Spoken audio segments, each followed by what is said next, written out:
नमस्ते बच्चों, कैसे हैं आप सभी लोग। मुझे उम्मीद है कि आप लोग अच्छे होंगे। तो आज के इस वीडियो में हम स्टडी करने वाले हैं ज्योग्राफी का लेसन नंबर 7, जिसका नाम क्या है स्टूडेंट, सॉइल्स। मतलब इस लेसन में हम किसके बारे में पढ़ने वाले हैं, बताइए, सॉइल के बारे में पढ़ने वाले हैं। अब आप यही सोच रहे होंगे कि ये सॉइल क्या होता है। वैसे तो आप सभी लोगों को पता होगा सॉइल यानी मिट्टी। जी हाँ, मिट्टी ही होती है, लेकिन सॉइल का एक्चुअल में मतलब क्या होता है। सॉइल मतलब बस मिट्टी बोल दिया, नहीं, ये नहीं होता है सॉइल। ठीक है, सॉइल मतलब क्या, उसके अंदर क्या होने चाहिए, न्यूट्रिशन होने चाहिए। जैसे देखो हम कैसे ग्रो करते हैं, बताइए कैसे ग्रो करते हैं। जब हमको न्यूट्रिशन वगैरह मिलता है, कार्बोहाइड्रेट, फैट, जो भी हमको चाहिए हमारे ग्रोथ के लिए। ठीक है, जब हमको वो सारी चीजें मिलती है तभी तो हम ग्रो कर पाते हैं ना। ठीक है, तो ये हमको कहाँ से मिलता है, खाने से मिलता है, मतलब जो हम लोग भोजन करते हैं उससे मिलता है। अब जो पेड़ पौधे हैं वो कब ग्रो करेंगे, जब इनको प्रॉपर न्यूट्रिशन मिलेगा तब, है कि नहीं। तो अब उनको वो मिलता कहाँ से, तो मिट्टी से ही मिलता है, सॉइल से ही मिलता है। ठीक है, तो मिट्टी में क्या होते हैं, वो सारे पोषक तत्व होते हैं, न्यूट्रिशन होते हैं, जो पेड़ पौधों के लिए आवश्यक होते हैं, नेसेसरी होते हैं। ठीक है, तो उसी मिट्टी को हम लोग क्या कहते हैं, सॉइल कहते हैं। ऐसे किसी भी मिट्टी को हम लोग सॉइल नहीं कह देते हैं। जैसे आप जानते होंगे, आपने नाम सुना होगा किसका, कुम्हार। कुम्हार लोग क्या करते हैं बताइए, मिट्टी से दिए बनाते, दिए वगैरह बनाते हैं ना मिट्टी से, राइट।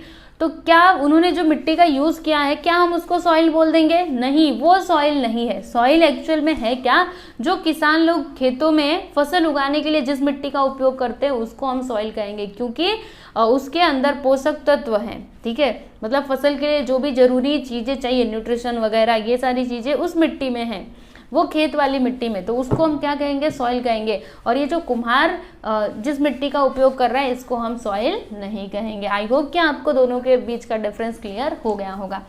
तो इतना सारा मेरे बोलने के बाद आपको एक बात तो क्लियर हो गई होगी कि इस पूरे लेसन में हम किसके बारे में पढ़ने वाले हैं, तो सॉइल के ही बारे में पढ़ने वाले हैं। ठीक है, तो एक एक करके हम हर एक टॉपिक को डिस्कस करेंगे। जो भी यहाँ पे टॉपिक्स दिए गए सबको हम लोग एकदम डिटेल में पढ़ेंगे। ठीक है, बस आपको क्या करना है, मैं आपको जितना भी पढ़ाती हूँ बस आप ध्यान से देखते जाइएगा, समझते जाइएगा। ठीक है, टेक्स्ट बुक चाहिए तो लेकर के बैठो, नहीं लेकर के बैठना, आपके सामने टेक्स्ट बुक खुली हुई है, बस आप देखते जाओ। ठीक है ना, समझे कि नहीं, बस देखते जाओ, बाकी सब कुछ समझ में आ जाएगा। और मेरे पढ़ाने के बाद एक बार रिवीजन जरूर ही करना। ओके, तो चलो स्टूडेंट स्टार्ट करते हैं। तो सबसे पहले हम लोग क्या देखने वाले हैं, factors necessary for soil formation. जैसे जो सॉइल होती है उसका फॉर्मेशन भी तो होता होगा ना, ऐसे थोड़े ना मिट्टी कैसे बनती है, उसका भी एक प्रॉपर प्रोसेस होता है। और मिट्टी बनने के लिए पता है आपको 10 मतलब हजारों साल लग जाते हैं। ठीक है, ये 2.5 सेंटीमीटर के लेयर वाली मिट्टी बनने में। आप ही सोचिए तब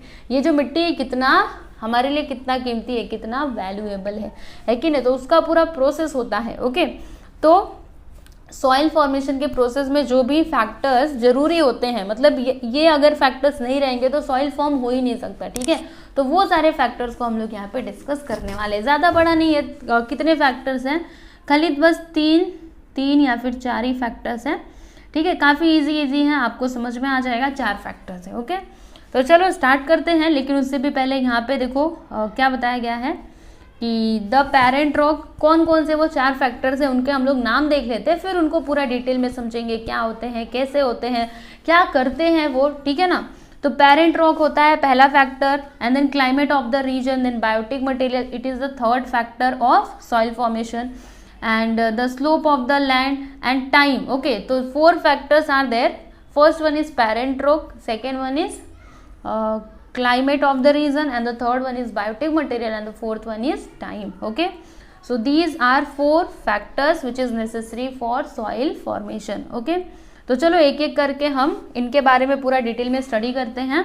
तो फर्स्ट ऑफ ऑल हम क्या देखेंगे, पेरेंट रॉक। ओके, तो पेरेंट से ही आपको समझ में आना चाहिए पेरेंट मतलब क्या होता है। जैसे पेरेंट्स मतलब क्या, जैसे आपके पेरेंट मतलब आपसे बड़े। ठीक है, आप मतलब आपका जन्म किससे हुआ, तो आपके पेरेंट्स के द्वारा हुआ, राइट। तो एक्चुअल में ये जो मिट्टी मतलब पेरेंट, जैसे कोई भी सॉइल फॉर्म हो रहा है, ठीक है, तो उसका कोई ना कोई एक पेरेंट्स, यानी वो उसी के थ्रू फॉर्म होती है। ठीक है, तो जिसके थ्रू वो फॉर्म हुई, जिससे वो बनी, जैसे आप लोग किससे बने हुए हो, अपने पेरेंट्स से बने हुए, उसी प्रकार से वो जो मिट्टी है वो जिससे बनी। ओके, तो उसको हम क्या कहते हैं, पेरेंट रॉक कहते हैं। ठीक है, समझ में आ रहा है कि नहीं। तो पेरेंट रॉक हम समझेंगे पूरा डिटेल में। देखो, remember that the parent rock in a region is an important factor in soil formation. Okay, मतलब किसी भी रीजन में जो पेरेंट रॉक होता है ये बहुत ही इंपॉर्टेंट फैक्टर होता है सॉइल फॉर्मेशन का। ठीक है, depending on the hardness of the rock and the climate of the region the rock get weathered. अब ये वेदर्ड क्या होता है, तो वेदर्ड मतलब ना जैसे जो बड़े बड़े रॉक्स होते हैं, पत्थर होते हैं, चट्टाने होती है, वो क्या होते हैं, टूटते हैं टुकड़ों में, तो उसी को हम क्या कहते हैं, वेदर्ड कहते हैं। ठीक है, क्या कहते हैं, वेदर्ड। ठीक है, तो depending on the hardness of the rock and the climate of the region, यानी वो जो आपका रॉक है, ठीक है, वो कितना हार्ड है या फिर कितना कम हार्ड है, ठीक है, इसके ऊपर वो डिपेंड करता है उसका वेदर, यानी उसके अकॉर्डिंग ही, जैसे क्लाइमेट और देखो पहला चीज हम क्या देखेंगे, हार्डनेस ऑफ द रॉक, और दूसरा चीज क्या देखेंगे, क्लाइमेट ऑफ द रीजन। ठीक है, तो इसके अकॉर्डिंगली क्या होता है, वो जो रॉक है ना वो वेदर्ड होता है, यानी वेदर मतलब मैंने बताया ना छोटे छोटे टुकड़ों में वो डिवाइड होता है। तो वो इन दोनों चीज़ों के अकॉर्डिंग, जैसे अगर आपके पास कोई रॉक है तो बहुत ज़्यादा कठोर है, बहुत ज़्यादा हार्ड है, तो उसको टूटने के लिए टाइम लगेगा, लेकिन अगर वही कोई रॉक है जो ज़्यादा हार्ड नहीं है तो वो जल्दी टूटेगा। समझ में आया आपको? तो ये होता है the rock turns into powdery material which further turns into अर्थी मटेरियल। क्या होता है, जो आपका रॉक है, देखो सबसे पहले तो वो वेदर्ड होता है, यानी वो टूटता है और फिर वो पूरा पाउडरी जैसा हो जाता है, मतलब उसका चूर्ण सा बन जाता है, और फिर उसके बाद वो फॉर्म होता है, यानी चेंज होता है। किस में चेंज होता है, तो वो मिट्टी में, यानी कि सॉइल बनता है।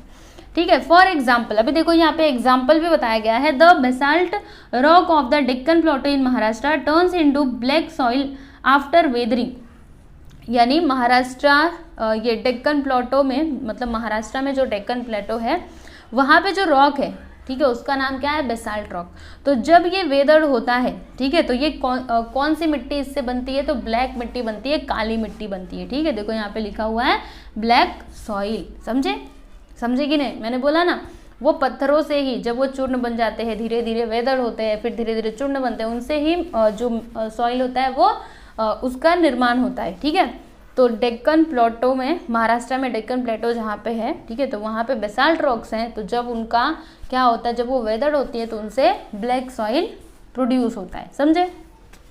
This soil is also referred to as regur soil. और इस काली मिट्टी को क्या कहा जाता है, रेगूर सॉइल भी कहा जाता है। तो याद रखिएगा, क्योंकि हो सकता है कि फिलिप्स में आपसे पूछ दिया जाए कि काली मिट्टी को और क्या कहा जाता है, तो क्या बोलोगे, रेगूर सॉइल, है ना? तो याद रखना। फिर रॉक्स लाइक ग्रेनाइट और gneiss in South India give rise to red soil. अभी साउथ इंडिया में ये जो दो प्रकार के यहाँ पे रॉक्स बताए गए हैं, ग्रेनाइट और नीस, ठीक है, तो इनसे कौन सी मिट्टी का निर्माण होता है, बताइए, इनसे कौन सी मिट्टी बनती है, तो रेड सॉइल, लाल मिट्टी। ठीक है, लाल मिट्टी बनती है। तो पेरेंट रॉक आपको समझ में आया? पेरेंट रॉक मतलब जिसके द्वारा क्या होता है, जो मिट्टी होती है उसका निर्माण होता है, उसका प्रोडक्शन होता है। ठीक है, आप ऐसे समझो। क्लियर है? तो ये आपका क्या था, first factor for soil formation. ठीक है, पहला फैक्टर सॉइल फॉर्मेशन का। एंड देन हम किसकी तरफ जाएंगे, तो रीजनल क्लाइमेट। अब रीजनल क्लाइमेट मतलब क्या होता है, क्लाइमेट मतलब आपको पता है जलवायु, ठीक है, और रीजनल मतलब जिस प्रदेश में, रीजनल यानी क्या होता है, एक प्रदेश, एक पर्टिकुलर रीजन। ठीक है, समझ में आया आपको? तो रीजनल क्लाइमेट, तो ये भी एक बहुत ही इंपॉर्टेंट फैक्टर है सॉइल फॉर्मेशन का। ओके, जो सॉइल का फॉर्मेशन है ना, वो इसके ऊपर भी डिपेंड करता है, क्लाइमेट के अकॉर्डिंगली जो सॉइल है वो फॉर्म होता है। ठीक है, तो चलो यहाँ पे देखते हैं। अभी आप देखोगे, पूरा डिटेल में देखोगे। देखो, सुनो, this is also an important factor influencing soil formation. तो ये भी एक बहुत ही इंपॉर्टेंट फैक्टर है जो सॉइल फॉर्मेशन को इन्फ्लुएंस करता है, इफेक्ट करता है। Weathering of the rock is the first step in the process of soil formation. Soil formation के प्रोसेस में वेदरिंग क्या है, आपका पहला स्टेप है। जैसे स्टेप बाय हम कोई भी काम करते हैं तो कैसे, जैसे आप लोग मैथ के सम से सॉल्व करते हो तो कैसे स्टेप बाय स्टेप करते हो ना, कि पहले हमको ये स्टेप करना है, उसके बाद दूसरा। ऐसा तो नहीं है कि डायरेक्टली एकदम लास्ट वाले पार्ट पे पहुंच जाते हो, ऐसा तो होता नहीं है, स्टेप बाय स्टेप जाते हो। उसी तरीके से सॉइल फॉर्मेशन का भी प्रोसेस कैसा होता है, स्टेप बाय स्टेप। तो सबसे पहला स्टेप क्या होता है, weathering of the rock. Okay, अब आगे देखिएगा, आगे क्या बोला जा रहा है कि the process of weathering depends on the climate of the region. यानी ये जो प्रोसेस ऑफ वेदरिंग है ना, ये किसके ऊपर डिपेंड होता है, तो क्लाइमेट ऑफ द रीजन। तो इसका सेकेंड फैक्टर है क्लाइमेट ऑफ द रीजन। ठीक है, रीजनल क्लाइमेट, राइट। तो वेदरिंग किसके ऊपर डिपेंड होता है, क्लाइमेट के अकॉर्डिंगली। और जो वेदरिंग है ना, ये जो पत्थरों का टूटना है वो कभी धीरा हो जाता है, कभी तेज हो जाता है। तो किसके कारण होता है? क्लाइमेट में अगर चेंजेस होते हैं तो वो जो वेदरिंग प्रोसेस है, ठीक है, उसमें भी चेंजेस आते रहते हैं, कभी तेज तेज होने लगता है, कभी धीरे धीरे होने लगता है, समझे। That is why one and the same type of rocks give rise to different types of soils when the rock is exposed to different climate। सुनिएगा ध्यान से, अभी क्लाइमेट चेंज होने के कारण मैंने क्या बताया कि क्लाइमेट जब चेंज होता है एक पर्टिकुलर रीजन का, तो वेदरिंग उसके ऊपर डिपेंड करता है, ठीक है, उसके अकॉर्डिंग जो वेदरिंग का प्रोसेस है वो भी चेंज होता रहता है, ठीक है। और क्लाइमेट चेंज होने की वजह से एक ही पत्थर है, ठीक है, एक ही बेसाल्ट रॉक ही है, लेकिन उससे ना अलग अलग मिट्टी का निर्माण हो सकता है। Why? Only because of climate changes, ठीक है। अगर क्लाइमेट चेंज हुआ तो पत्थर वो उसका पेरेंट रॉक सेम रहेगा, लेकिन फिर भी अलग अलग प्रकार की मिट्टी का जन्म होता है, समझे। तो क्लाइमेट भी देखो कितना महत्वपूर्ण है, समझे। आगे देखिएगा, यहाँ पे बताया गया है कि in the dry climate of Deccan plateau weathering of basalt leads to the formation of black soil. अभी सुनिएगा ध्यान से, मैं आपको एक्सप्लेन करती हूँ, पहले एक बार मुझे पढ़ने दो, ठीक है। Where is in the humid climate of the western Sahyadris the leaching of the same basalt rock leads to the formation of lateritic soil. देखो बच्चों, रॉक तो सेम है, बेसाल्ट रॉक ही है, लेकिन जो ड्राई रीजन है, ठीक है, देखो ड्राई क्लाइमेट की वजह से डेक्कन प्लेटो का जो बेसाल्ट रॉक है, ठीक है, उससे कौन सी मिट्टी का निर्माण होता है? तो यहाँ पे देखो दिया गया ब्लैक मिट्टी का, ठीक है, ब्लैक सॉइल उससे निर्मित होती है, क्योंकि वहाँ का रीजन, वहाँ का क्लाइमेट कैसा होता है? ड्राई होता है, ठीक है। अब दूसरे तरफ, ये तो पहली तरफ का हो गया, बेसाल्ट रॉक से वहाँ पे जो क्लाइमेट है वो ड्राई है, इसके कारण कौन सी मिट्टी का निर्माण हुआ? ब्लैक मिट्टी का, ठीक है, ब्लैक मिट्टी वहाँ पे प्रोड्यूस हुई। अब उसके अपोजिट जो वेस्टर्न सह्याद्री है, ठीक है, तो वहाँ पे क्लाइमेट कैसा होता है? ह्यूमिड क्लाइमेट होने की वजह से देखो पत्थर तो वही है, जो बेसाल्ट रॉक है ना, उससे कौन सी मिट्टी का निर्माण होता है? तो लेटराइटिक सॉइल का निर्माण होता है। तो ये सॉइल के अलग अलग क्या है? प्रकार हैं। ओके, तो इनके बारे में हम लोग यहाँ पे देखेंगे, मैं आपको बताती हूँ जो मिट्टी के अलग अलग प्रकार होते हैं ना। देखो कोर्स सॉइल, उसके बाद ब्लैक सॉइल, लेटराइट सॉइल, ठीक है, येलो सॉइल, ब्राउन सॉइल, तो ये सारे जो सॉइल के अलग अलग प्रकार हैं इसको हम लोग आगे डिस्कस करेंगे। ओके, तो अभी आप ये मत सोचने लगना कि ये लेटराइटिक सॉइल क्या होता है, ब्लैक सॉइल क्या होता है। क्वेश्चन आपके मन में आना चाहिए, लेकिन इसका उत्तर तो आगे है ना, आगे पढ़ेंगे तो मैं आपको एक्सप्लेन कर दूंगी, राइट। बस अभी आप नाम से समझ करके रखो, यानी एक ही पत्थर है, लेकिन उस पत्थर से ब्लैक मिट्टी भी बनी और ये लेटराइटिक सॉइल भी बना। तो कैसे, ये सब कैसे पॉसिबल हुआ? तो क्लाइमेट चेंजेस की वजह से, क्योंकि वहाँ पे ड्राई क्लाइमेट था, इसकी वजह से वहाँ पे ब्लैक मिट्टी बनी, यहाँ पे ह्यूमिड क्लाइमेट है, इसकी वजह से यहाँ पे लेटराइटिक सॉइल बना। ओके, क्लियर है आपको? तो सेकेंड फैक्टर क्या है? Regional climate. अब हम यहाँ पे थर्ड फैक्टर की बात करेंगे स्टूडेंट, तो बायोटिक मटेरियल। अब आप एक बात बताइए, बायोटिक मटेरियल मतलब क्या? बायोटिक मतलब क्या? अगर मैं हिंदी में बात करूँ तो इसको कहा जाता है जैविक। जैविक मतलब जो जीव होते, जो छोटे, जैसे मिट्टी में नीचे जमीन पे आप देखोगे तो ऐसा थोड़े ना कि बस मिट्टी मिट्टी मिट्टी ही है, नहीं, उसमें क्या क्या होते हैं, उसमें छोटे छोटे जीव होते हैं जो आप देख भी नहीं सकते, और वो इतने ज़्यादा मात्रा में होते हैं हम लोग उनको काउंट भी नहीं कर सकते, ठीक है। तो वो हो गए biotic materials. Okay, biotic materials मतलब क्या? जो जीव हो, जो सांस ले सकते हो, जिनको खाने के लिए खाना चाहिए, पानी चाहिए, ठीक है, तभी वो जीवित रह पाएंगे, ऐसे मटेरियल को हम क्या कहते हैं? बायोटिक मटेरियल, ठीक है। और एबायोटिक क्या होता है? जिनको खाना पीना नहीं चाहिए, जो जीव है ही नहीं, ठीक है, तो उनको हम क्या कहते हैं? एबायोटिक मटेरियल कहते हैं।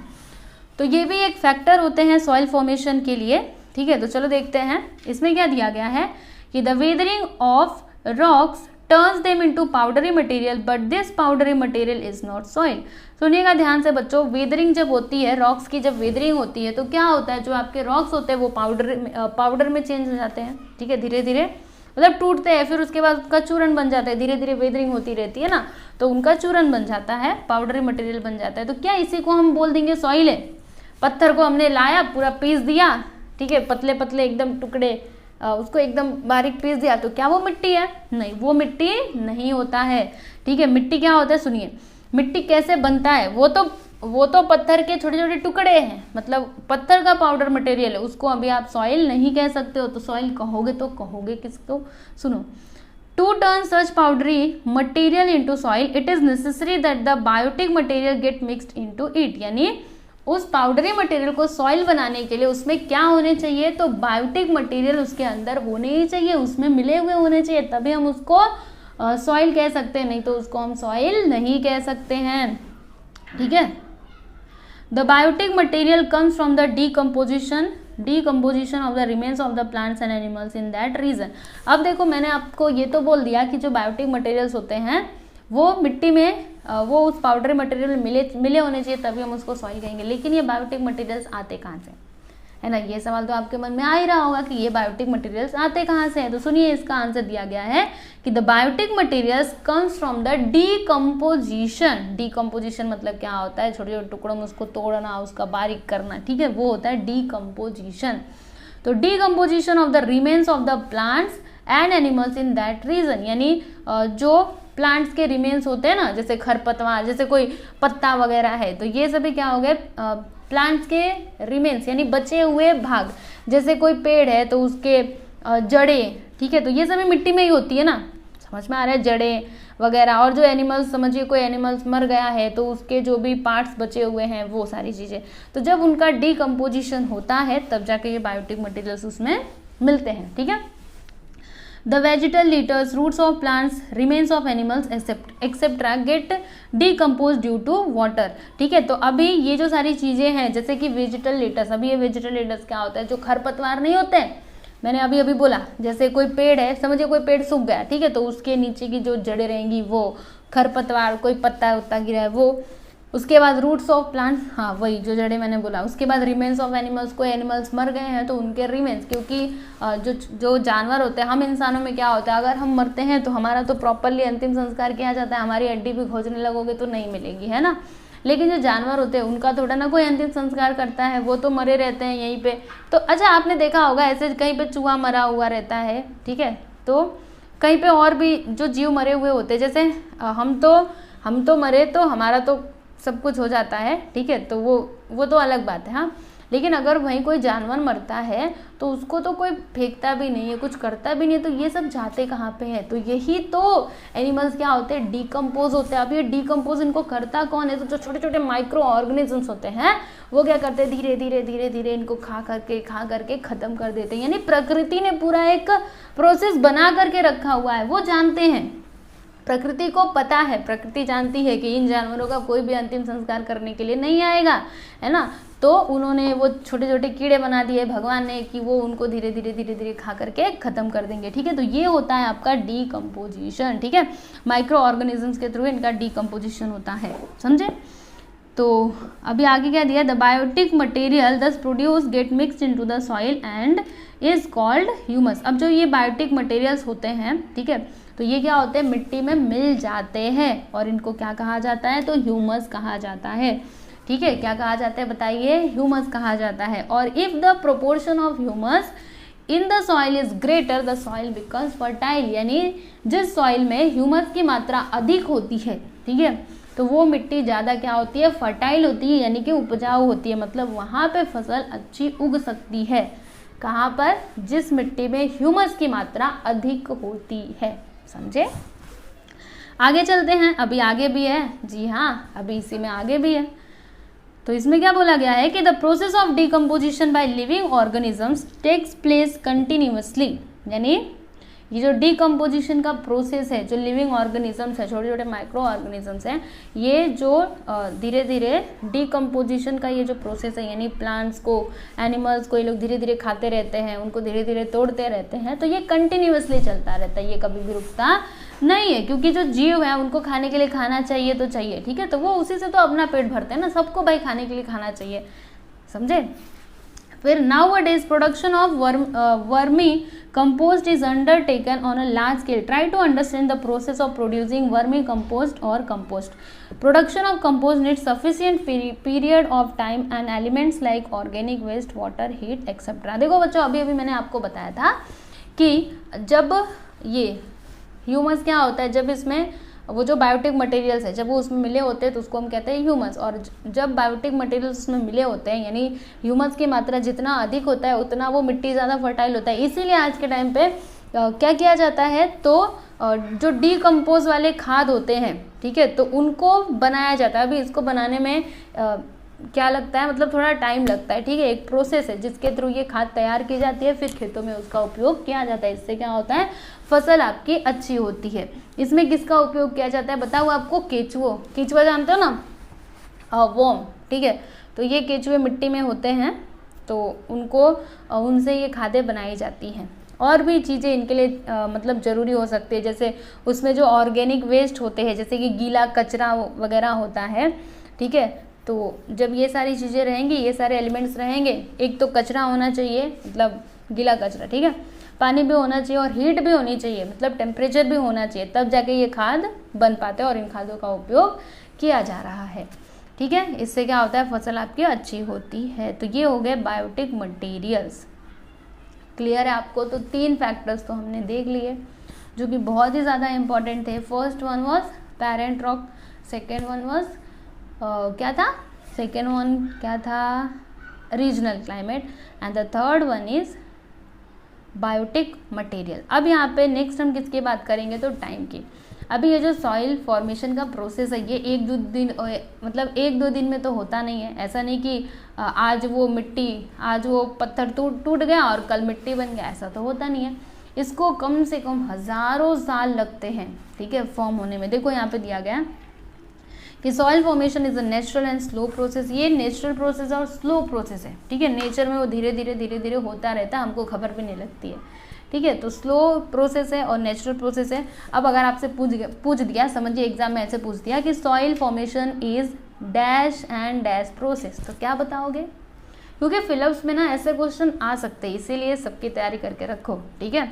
तो soil formation is a natural and slow process, लिख लोगे ना? ओके, आगे देखिएगा। It needs a very long period of time, यानी ये प्रोसेस होने के लिए बहुत लंबा समय लगता है। सुनिएगा ध्यान से। To form a 2.5 centimetre thick layer of top soil it takes 1000 of years, यानी हजारों साल लग जाते हैं 2.5 सेंटीमीटर थिक लेयर की सॉइल को फॉर्म होने में, समझे। तो from this you may understand that soils are invaluable. तो इस बात से आप लोग अंदाजा लगा सकते हो कि मिट्टी क्या है, इनवैल्यूएबल, यानी अमूल्य है, इसका कोई मोल हो ही नहीं सकता। वो अलग बात है कि बाजार में मिट्टी बेची जाती है, वो अलग बात है, लेकिन मिट्टी का सचमुच में कोई मूल्य नहीं हो सकता, क्योंकि इतनी सी मिट्टी फॉर्म होने के लिए सोचिए हजारों साल लग जाते हैं। मतलब हमारी पीढ़ी आते रहेगी, पता नहीं ऐसे कितनी पीढ़ियां गुजर जाएंगी, तब जाके इतनी सी मिट्टी फॉर्म हो पाएगी, ठीक है। अब आगे क्या बोला जा रहा है, इसको भी हम लोग समझते हैं। In the region of high rainfall and higher temperature the process of soil formation is faster comparatively. In region of low temperature and low rainfall soil formation takes more time. इसको आप समझिएगा। देखो, वो रीजन जहाँ पे ज़्यादा बारिश होती है और हायर टेम्परेचर रहता है, ठीक है, तो वहाँ पर जो मिट्टी का फॉर्मेशन है, सॉइल फॉर्मेशन, वो ज़्यादा तेज़ी से होता है, फास्टर होता है, as compare to that region where जहाँ पे ना ये जो बारिश है वो कम होती है और टेम्परेचर भी क्या होता है, कम, ठीक है। आप ऐसे समझो, जहाँ पे टेम्परेचर हाई है और बारिश ज़्यादा होती है, वहाँ पे सॉइल फॉर्मेशन ज़्यादा जल्दी होता है, और जहाँ पे कम होता है, कम बारिश होती है और टेम्परेचर भी कम रहता है, वहाँ पे सॉइल फॉर्मेशन थोड़ा देरी से होता है, ठीक है। मतलब इसको ज़्यादा टाइम लगता है, इसको कम टाइम लगता है। ओके, क्लियर है आपको? तो ये होता है दोनों के बीच का डिफरेंस, ठीक है। अब आगे देखेंगे। इतना तो आपको समझ में आई है, 4 फैक्टर्स हमने पूरा डिटेल में स्टडी कर ली हैं। अब आप सोच रहे होंगे क्या इतना बड़ा हमको एग्जाम में लिखना चाहिए? जब एग्जाम में ऐसे क्वेश्चंस आएंगे, factors necessary for soil formation, तो क्या आपको इतना बड़ा एक्सप्लेनेशन लिखना पड़ेगा? तो मेरी बात को ध्यान से सुनना, बस आप पॉइंट्स याद करके रखो। कौन कौन से फैक्टर्स है? पेरेंट रॉक है, सॉइल है, बायोटिक मटेरियल है, फिर रीजनल क्लाइमेट है, चौथा क्या है? टाइम। तो देखो स्टूडेंट्स, आप लोग ना पॉइंट्स को याद करके रखो और उसके अंदर है क्या आप उसको समझ करके रखो। बाकी आपको एकदम रट्टू तोता के जैसा रट्टा मारने की बिल्कुल भी जरूरत नहीं है कि इसमें यही दिया है तो हमको यही लिखना पड़ेगा, ऐसा कुछ भी नहीं है। आप खुद से आंसर लिखने का ट्राई करो ना, समझे? खुद से लिखने का ट्राई करें। जैसे पेरेंट रॉक मैंने आपको समझाया था, आप क्या समझे हो वो आप लिख दीजिए। इससे टीचर को भी समझता है कि हाँ, इस बच्चे को समझ रहा है, ये लेसन समझ में आया है, इसने अपने मन से खुद से आंसर लिखने की इसने कोशिश की है, ठीक है। जैसे रीजनल क्लाइमेट, तो उससे आप क्या समझते हो, ये कैसा फैक्टर है, ठीक है, इसका रोल क्या होता है। उसके बाद जो मैंने यहाँ पे बताया बायोटिक मटेरियल, तो ये किस में हेल्प करते हैं, क्या करते हैं, डिकम्पोजिशन में, है ना, डिकम्पोज होता है तब जाके वो बायोटिक मटेरियल मिट्टी में मिलते हैं, राइट। तो ये सारी चीज़ें आप लोग थोड़ा थोड़ा पॉइंट याद करो, फिर उसको समझो और थोड़ा थोड़ा इतना इतना एक्सप्लेनेशन लिख दोगे, बस फुल टू फुल मार्क्स मिल जाएंगे, ठीक है। आपको ज़्यादा मेहनत करने की ज़रूरत भी नहीं पड़ेगी, समझे। आप ऐसा मत सोचो कि जो बुक में दिया है बस हम वही लिखेंगे, तो ऐसे नहीं होता है। किसी को भी इतना तो याद होगा नहीं कि डिट्टो जो बुक में दिया है वही हम लर्न करते बैठे। उसमें देखो आपका टाइम भी जाता है और आपके दिमाग में भी खिचड़ी पक जाती है। थोड़ा सा एक लाइन भूल गए तो फिर वहीं पे अटक जाते हो, फिर याद ही नहीं आता अरे वो क्या था क्या था। तो इससे अच्छा है कि खुद से लिखो ना, समझो और खुद से लिखो। चलो आगे देखते हैं। तो humans use the soil gifted by nature as a resource. हाँ, जो मिट्टी का हम लोग यूज़ करते हैं एज अ रिसोर्स, तो ये किसने दिया है, भगवान जी ने दिया है, नेचर ने दिया है ना। मतलब एक गिफ्ट के तौर पे हमको दिया है, क्योंकि मिट्टी का कोई मूल्य नहीं है, लेकिन फिर भी प्रकृति ने हमको वो एकदम फ्री में दिया है। कुछ पैसा लगता है क्या मिट्टी का, हर चीज़ का पैसा लगता है। आप पैसा कोई भी चीज़ बाहर से खरीदने जाओ उसका पैसा लगेगा, लेकिन मिट्टी का कोई पैसा लगता है क्या। हाँ, शहरों में अलग बात है कि फूल जहाँ से हम लोग खरीदते हैं नर्सरी से, वहाँ पे मिट्टी भी बेची जाती है, लेकिन गांव में आप चले जाओ कहीं से भी मिट्टी खोद करके लेकर के आ जाओगे, कोई नहीं आपको रोकने टोकने वाला, ठीक है।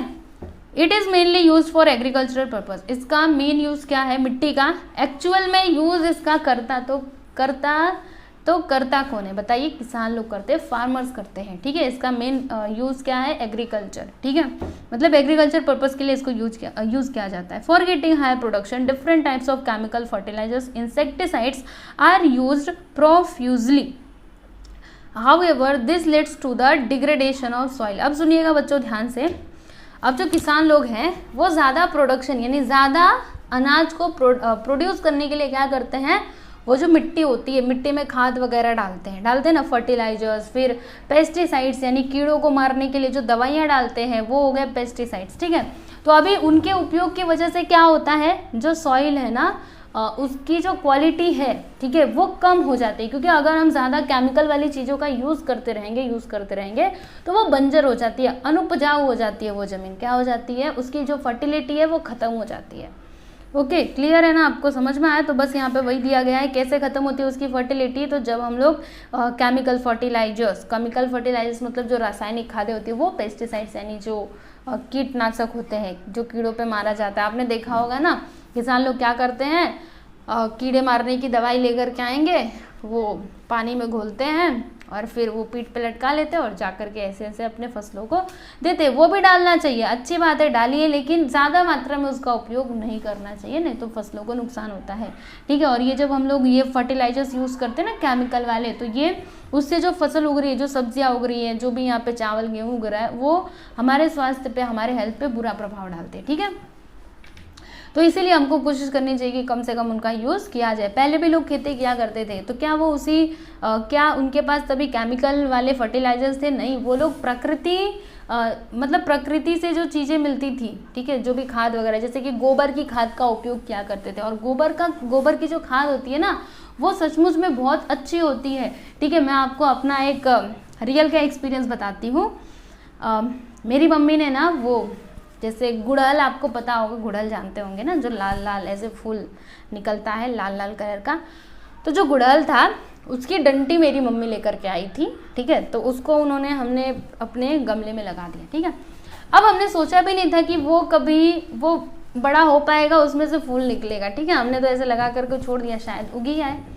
तो पानी तो डालते थे, लेकिन उसमें 2 पत्ती निकली थी, 2 पत्ती तो ऐसे 1 महीने तक चली। फिर एक दिन मेरी मम्मी ने क्या किया, हमारे इधर गाय भी आती है, ठीक है, तो उधर मतलब हमारे इधर कहीं पे गाय रहती हैं, तो वहाँ पे मेरी मम्मी गई और गाय का गोबर उठा करके लेकर के आई, ठीक है।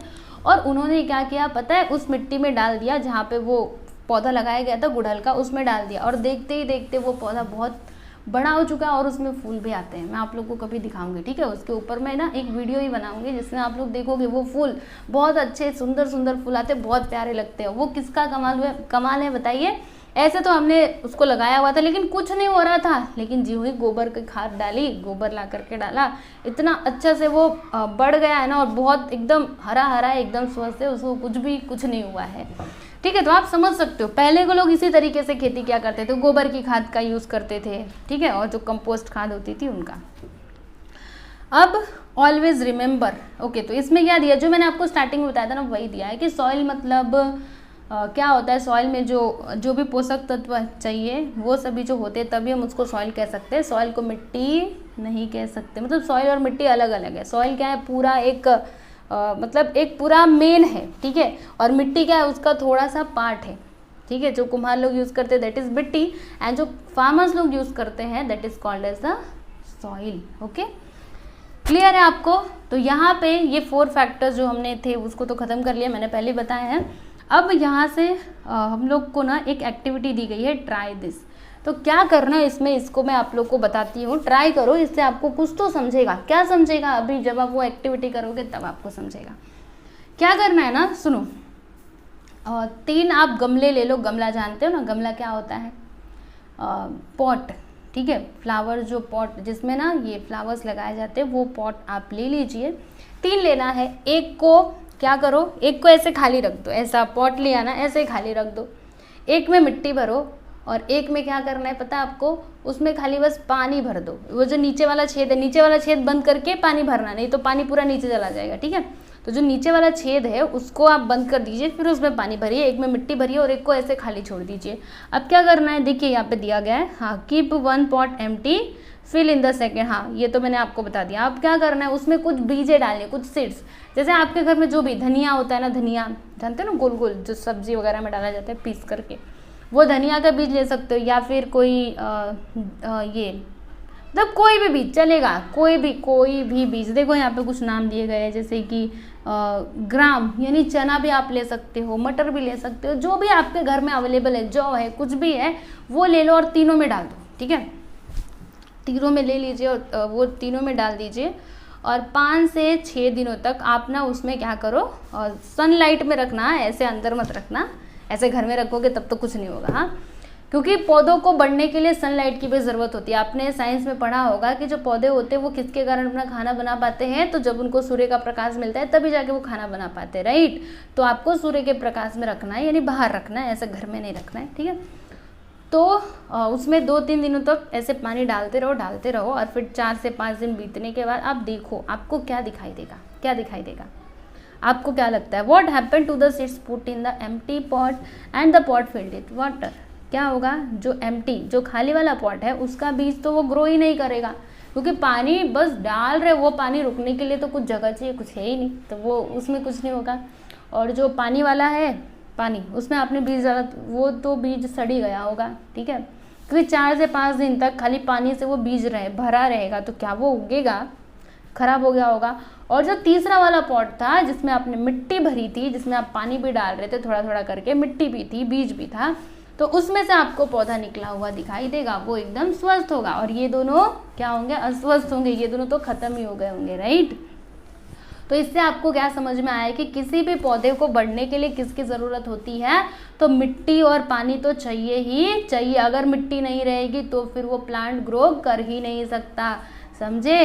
तो वही यहाँ पर पूरा इसका ज्योग्राफिकल एक्सप्लेनेशन दिया। ये तो हमने बहुत छोटे स्तर पे देखा, ठीक है, एक गमले का एग्जाम्पल लिया, लेकिन अभी यहाँ पे पूरा आपको बताया जाएगा। चलिए देखते हैं ज्योग्राफिकल एक्सप्लेनेशन, पूरा डिटेल में हम समझेंगे। तो देखिए यहाँ पे क्या दिया गया है कि an important component of the living world on the earth is plants, यानी जो लिविंग वर्ल्ड है अर्थ के ऊपर, उनमें सबसे इम्पॉर्टेंट कंपोनेंट क्या है, तो प्लांट्स है, okay. For the production and growth of plants soil is indispensable, यानी प्लांट्स के प्रोडक्शन और उनके ग्रोथ के लिए सॉइल तो क्या है, इनडिस्पेंसेबल है, क्योंकि बिना मिट्टी के पौधा उग ही नहीं सकता। जैसे हमने गमले वाले में देखा था, जहाँ पे मिट्टी थी वो पौधा उगा ही नहीं। आप देख लेना ना, खुद ये करके देखना, 3 गमला लेना और जैसा मैंने बताया आप वैसा करना, आप देखोगे कि जो मिट्टी वाला पॉट है ना, उसमें से ही वो प्लांट जो बीज है उसमें से ही वो निकल पाया होगा, बाकी सब में से नहीं निकला होगा। तो इससे हमको क्या समझ में आया कि मिट्टी क्या है, सॉइल क्या है, इनडिस्पेंसेबल है for growth and development of plants, okay. समझ में आया आपको, क्योंकि बिना मिट्टी के प्लांट्स ग्रो कर ही नहीं सकते। They provide support to the plants, ये क्या करते हैं, प्लांट्स को सपोर्ट देते हैं, ठीक है। Vegetation is abundant in the regions that have fertile soils, for example the equatorial regions, यानी सुनिएगा, अब ये जो प्लांट्स वगैरह होते हैं, ये जो वनस्पतियाँ होती है वो कौन से रीजन में होती हैं, तो जहाँ की मिट्टी क्या होती है, जहाँ की सॉइल ना फर्टाइल होती है, यानी जो उपजाऊ होती है, जहाँ की मिट्टी, जिस भी प्रदेश की मिट्टी उपजाऊ होती है वहाँ पे वनस्पतियाँ पाई जाती हैं। वनस्पतियाँ मतलब ये जो प्लांट्स वगैरह पेड़ पौधे वहाँ पे पाए जाते हैं। फॉर एग्जाम्पल ये इक्वेटोरियल रीजन। इक्वेटोरियल रीजन क्या होता है, आपने ज्योग्राफी में पढ़ा होगा। देखो ये आपका अर्थ है, मैं आपको बताती हूँ, रुको ड्रॉ करते हैं गोला, या इट्स योर अर्थ, राइट। अब जो यहाँ पे ये जो इस अर्थ को 2 इक्वल पार्ट्स में डिवाइड करता है, इसको हम क्या कहते हैं, इक्वेटर कहते हैं, ठीक है। तो इसके आसपास के जो रीजन होते हैं उनको हमने बोल दिया इक्वेटोरियल रीजन। और पोलर रीजन क्या होते हैं, तो ये नॉर्थ पोल और साउथ पोल आपको पता है ना, तो उधर के जो रीजन है वो सभी क्या हो गए, तो वो सभी आपके हो गए पोलर रीजन, ठीक है। तो जो इक्वेटोरियल रीजन है वहाँ पे ज़्यादा प्लांट्स आप लोग को दिखाई देंगे, क्योंकि वहाँ की मिट्टी क्या होती है, वहाँ की जो सॉइल है वो क्या होती है, फर्टाइल होती है, ठीक है। However in the areas where the soils are not fertile vegetation is scanty. Scanty मतलब कम, ठीक है। तो इसके अलावा मैंने आप लोग को बताया ना कि जहाँ पे मिट्टी फर्टाइल होती है, सॉइल फर्टाइल होती है, वहाँ पे प्लांट्स वगैरह ज़्यादा होते हैं। लेकिन जहाँ की मिट्टी फर्टाइल नहीं होती, उसमें फर्टिलिटी नहीं होती है, वहाँ पर प्लांट्स अच्छे से ग्रो नहीं करते, मतलब ज़्यादा आपको प्लांट्स वहाँ पे देखने के लिए नहीं मिलेंगे। For example in the desert, यानी मरुस्थल वाले एरियाज में वहाँ पे ज़्यादा प्लांट्स वगैरह हमको देखने के लिए नहीं मिलते हैं, क्योंकि वो ग्रो ही नहीं कर पाएंगे। क्यों? क्योंकि वहाँ की जो मिट्टी है, वहाँ की जो सॉइल है वो ज़्यादा फर्टाइल है ही नहीं। फिर and where there is a shortage of soil vegetation is not seen. और जहाँ पर शॉर्टेज ऑफ सॉइल होता है, यानी मिट्टी की जहाँ पे कमी होती है, देखो मिट्टी अगर उपजाऊ नहीं रहेगी तो वहाँ पे भी ये जो पेड़ पौधे हैं वो कम पाए जाएंगे। और जहाँ पर मिट्टी की कमी होगी, सॉइल है ही नहीं, तो फिर पेड़ पौधे कहाँ पाए जाएंगे। For example in the polar areas, ठीक है, जो पोलर एरियाज होते हैं वहाँ पर ज़्यादा ये जो प्लांट्स वगैरह होते हैं वो नहीं पाए जाते, ठीक है। Though favourable climate, ability of abundant water and sunlight are necessary for the growth of plant, these alone are not sufficient. Fertile soils favour plant growth. सुनिएगा बच्चों, यहाँ पे वही दिया गया जो अभी तक हम पढ़ते आ रहे थे। अगर आपको प्लांट्स को ग्रो करना है तो क्या क्या होना चाहिए, तो क्लाइमेट फेवरेबल होना चाहिए, उसके अनुकूल होना चाहिए। उसके बाद क्या होना चाहिए, वाटर भी एकदम पर्याप्त मात्रा में उपलब्ध होना चाहिए, एब्यूडेंट वाटर यानी पर्याप्त मात्रा में उपलब्ध होना चाहिए, और सनलाइट भी होना चाहिए। ये तीनों चीज़ें तो होनी चाहिए, लेकिन इन तीनों चीज़ों के साथ साथ आपके पास फर्टाइल सॉइल भी होना चाहिए, ठीक है। तो अगर ये सारी चीज़ें उपलब्ध रहेंगी तो वहाँ पे जो प्लांट्स है वो बहुत अच्छे से ग्रो करेंगे, ठीक है। प्लांट्स को ग्रो करने के लिए फर्टाइल सॉइल तो नेसेसरी है, एकदम जरूरी है। Without fertile soil plant can't grow, वो ग्रो नहीं कर सकते। व्हेन मैन रियलाइज इट, अब थोड़ा हम लोग हिस्ट्री में जाते हैं, ठीक है, अब थोड़ा हिस्ट्री में जाते हैं। तो यहाँ पे क्या बोला गया है कि when man realised that showing of seeds in the soil leads to the growth of plants and yields crops, he started using soil as a resource। यानी जब मनुष्य को ये बात समझ में आई कि अगर हम मिट्टी के अंदर कोई भी बीज डालते हैं तो वो क्या होता है, ग्रो होता है, उससे फसल उगाई जा सकती है। तो जब उसको ये समझ में आया कि मिट्टी से हम लोग फसल उगा सकते हैं, तो उन्होंने क्या किया, मिट्टी का उपयोग करना चालू कर दिया एज अ रिसोर्स, ठीक है। Gradually he realised that the fertile soil along the river beds give higher yields. अब धीरे धीरे जैसे कोई भी चीज़ में हम लोग प्रवेश करते हैं तो पहले हमको उनका ज़्यादा नॉलेज नहीं होता, लेकिन जब हम धीरे धीरे उस काम को करते जाते तो हमको बहुत ज़्यादा उसके बारे में जानकारियाँ प्राप्त हो जाती है, और एक दिन हम उसमें मास्टर बन जाते हैं ना। तो उसी प्रकार से जो इंसान थे उनको ये तो समझ में आ गया कि मिट्टी में अगर कोई बीज डालेंगे वो ग्रो करेगा, उससे प्लांट्स बढ़ेंगे, मतलब प्लांट्स ग्रो करेंगे, ठीक है। तो अब इतना तो वो जानते थे, लेकिन फिर धीरे धीरे उनको ये बात भी समझ में आई कि जो रिवर बेड्स होते हैं, यानी जो नदियों के तट होते हैं, ठीक है, नदियों के जो किनारे कोस्टल एरियाज हैं, मतलब नदियों के जो तट होते हैं ना, वहाँ की मिट्टी ज़्यादा फर्टाइल होती है। तो ये बात उनको समझ में आई, और वो लोग जो नदियों के किनारे, नदियों के जो तट हैं, वहाँ पे वो लोग अपना घर बना करके रहने लगे ग्रुप्स में, ठीक है। This led to the rise of ancient river valley civilisation, और इसकी वजह से जो रिवर वैली सिविलाइजेशन है ये राइज हुई, यानी उसका उदय हुआ।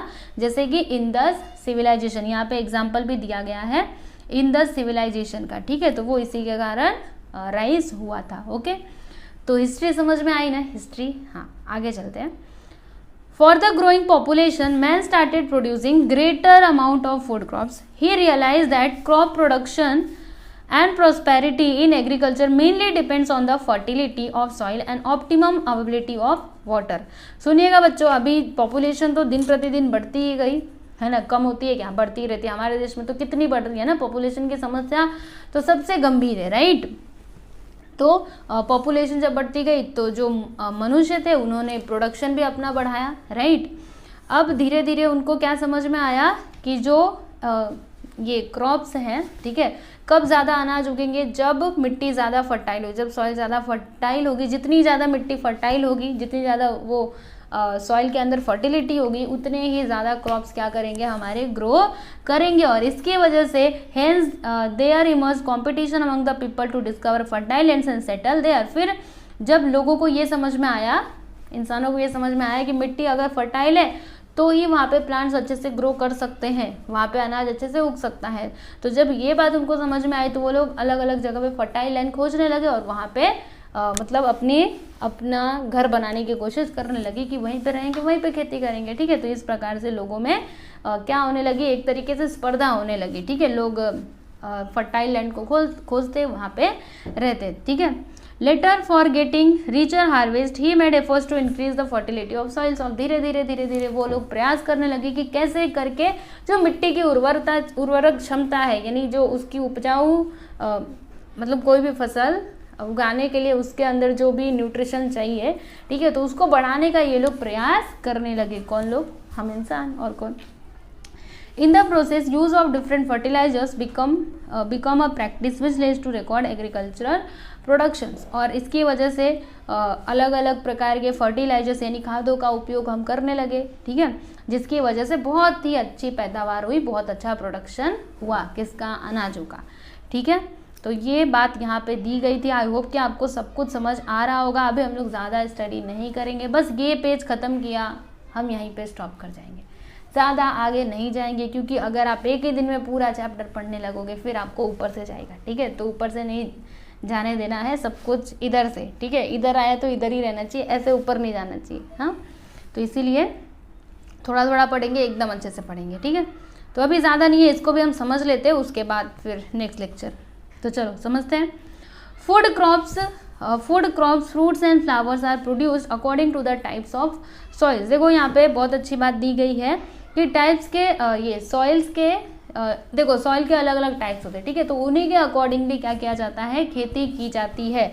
जैसे जो मिट्टी कोई एक पर्टिकुलर चीज़ के लिए उपयुक्त है यानी यूजफुल है, यानी अगर हम वो चीज़ उसके अंदर लगाते हैं तो वो अच्छे से ग्रो करेगा, ठीक है। तो इसके अकॉर्डिंगली मतलब अलग अलग जगहों पे क्या लगाई जाने लगी, फसलें लगाई जाने लगी। जैसे कि यहाँ पे देखो एग्जाम्पल भी आप लोग को देखने मिलेगा, जैसे कि ज्वार और bajra are produce in the regur soil of Maharashtra plateau, while soil in Konkan and Kerala, Tamil Nadu and Karnataka region produce rice. जैसे देखो ये जो रेगुड सॉइल है वहाँ पे क्या उगाया जाता है, ज्वार एंड बाजरा, क्योंकि रेगुड सॉइल में यही दोनों चीज़ें अच्छे से हो सकती हैं।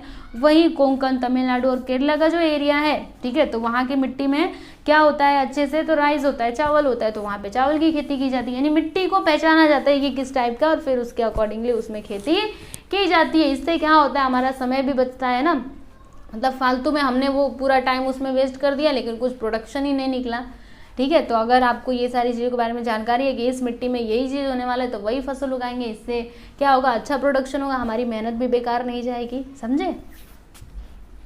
इन Madhya Pradesh potato is cultivated in regions where the soils are well drain, यानी जहाँ पे सॉइल्स कैसे वेल ड्रेन, यानी वेल ड्रेन मतलब क्या होता है, रिसाव होने की प्रॉपरली, वो जो पानी है वो नीचे ज़मीन के अंदर जा सकता है, ठीक है। तो वहाँ पे पोटैटो की खेती की जाती है, यानी आलू, ठीक है, तो वहाँ पे उनकी खेती की जाती है। और जो लोकल लोग होते हैं तो क्या दिया इसमें, the local agriculture produce determine the staple diet of the people. और जो लोकल एग्रीकल्चर प्रोडक्ट मतलब प्रोड्यूस है, जो भी खेतों में से प्रोड्यूस होता है, ठीक है, तो वही डिसाइड करता है, मतलब उसी के ऊपर जो वहाँ के लोग हैं उनका डाइट क्या होता है निर्भर करता है, ठीक है। जैसे किसी क्षेत्र में ज़्यादा मतलब कोई चीज़ हो रही है तो वहाँ के लोग ज़्यादा वही चीज़ खाएंगे ना, ऐसा तो नहीं है कि दूसरी चीज़ें भी खाएंगे, ऐसा नहीं है कि वो चीज़ नहीं खाएंगे, पर वहाँ के लोग वो चीज़ ज़्यादा खाते हैं, ठीक है। तो हम ऐसा बोल सकते हैं कि वो एरिया में जो चीज़ भी ग्रो कर रहा है, ठीक है, तो वहाँ के लोगों का डाइट मतलब वहाँ के लोगों के डाइट में वो शामिल होगा, यानी उनके खाने में वो अवश्य ही शामिल होगा, क्योंकि वहाँ पे उसका प्रोडक्शन हो रहा है, समझे। अब आगे चलते हैं।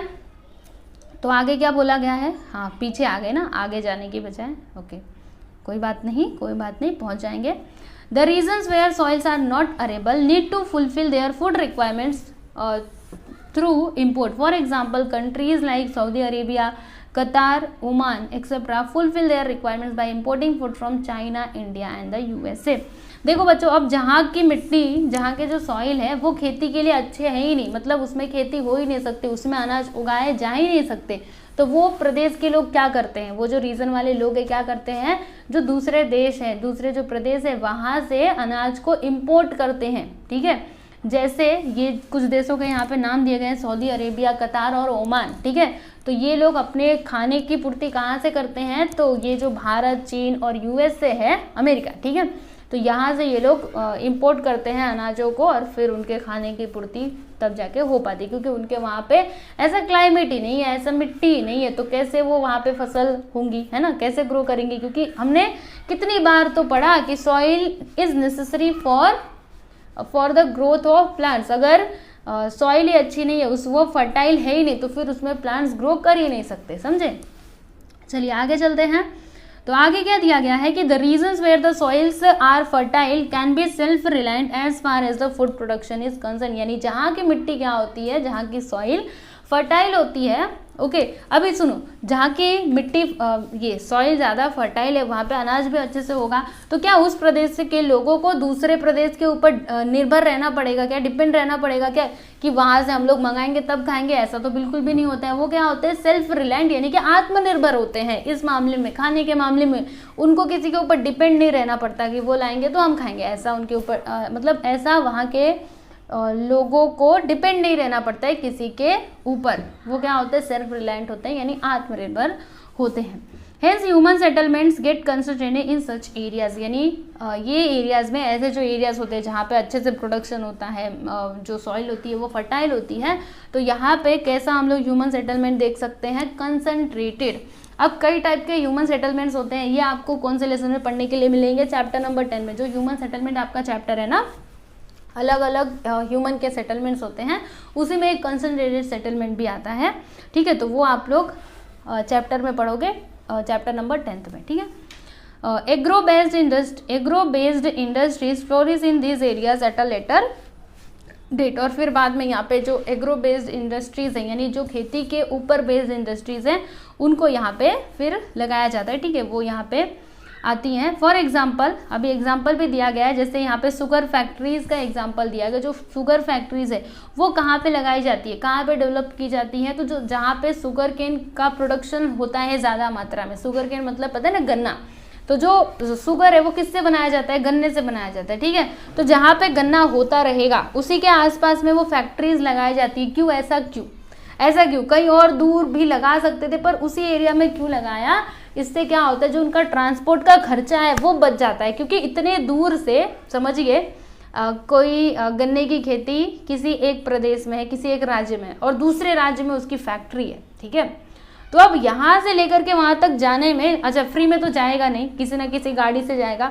अब गाड़ी क्या फ्री में काम करेगी नहीं, उसको पैसे भी देने पड़ेंगे, समझ में आपको।